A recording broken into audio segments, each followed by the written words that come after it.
اعوذ باللہ من الشیطان الرجیم بسم اللہ الرحمن الرحیم۔ خواتین و حضرات، آپ دیکھ رہے ہیں نالج فیکٹری۔ ناظرین، جیسا کہ ہم سب ہی بچپن سے سنتے آ رہے ہیں کہ مچھلی کھانے کے بعد دودھ نہیں پینا چاہیے، اس بات میں کتنی صداقت ہے، آئیے ہم آج کی ویڈیو میں یہ ڈسکس کرتے ہیں۔ مختلف قسم کے کھانے پینے کی اشیاء کے حوالے سے معاشرے میں عجیب و غریب کہانیاں سننے کو ملتی ہیں، لیکن سائنسی اعتبار سے لوگ انہیں سمجھنے سے آج بھی قاصر ہیں۔ اسی طرح کوئی بھی انسان جب مچھلی کھاتا ہے تو اس کو ہمیشہ کی طرح یہی تلقین کی جاتی ہے کہ مچھلی کھانے کے بعد دودھ کا استعمال نہ کریں، کیونکہ مچھلی کھانے کے بعد دودھ پینے سے فل بیری یعنی جسم پر سفید داغ دبے پڑ جاتے ہیں۔ اس کے علاوہ ہمارے ہاں یہ بھی کہا جاتا ہے کہ جن مہینوں میں رے نہیں آتا ان مہینوں میں مچھلی نہ کھائیں، کیونکہ مچھلی کی افزائش نسل ان مہینوں میں ہوتی ہے۔ ناظرین، فورن کنٹریز میں ہر موسم میں مچھلی کا استعمال کیا جاتا ہے۔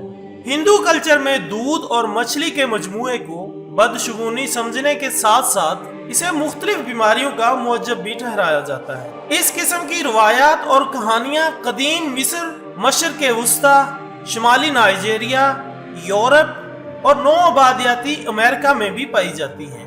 ایک حالیہ سائنسی تحقیق کے مطابق مچھلی کھانے کے بعد دودھ پینے سے فل بیری یعنی جسم پر سفید داغ دبے پڑنا یہ ایک غلط تصور ہے۔ اس بات میں کوئی صداقت نہیں، اور نہ ہی مچھلی اور دودھ ایک نارمل انسان کو کوئی نقصان پہنچا سکتے ہیں۔ سفید داغ انسانی جسم پر اس لیے پڑتے ہیں جب انسانی جسم میں بننے والے سیلز یعنی میلنوسائٹس ٹوٹ پھوٹ کا شکار ہوتے ہیں یا پھر مردہ ہو جاتے ہیں۔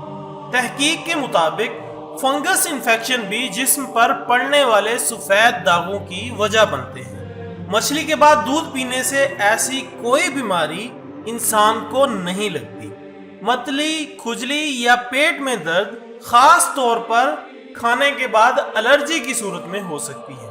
البتہ مچھلی کھانے کے بعد دودھ پینے سے کوئی نقصان نہیں ہوتا۔ یہ سب مافوق الفطرت کہانیاں ہیں۔ خواتین و حضرات، ایک نئی ویڈیو کے ساتھ دوبارہ حاضر ہوں گے، تب تک کے لیے اجازت دیجیے گا۔ اپنا، دوستوں، رشتہ داروں اور گرد و نواح کے تمام لوگوں کا بہت خیال رکھیے گا۔ اللہ حافظ۔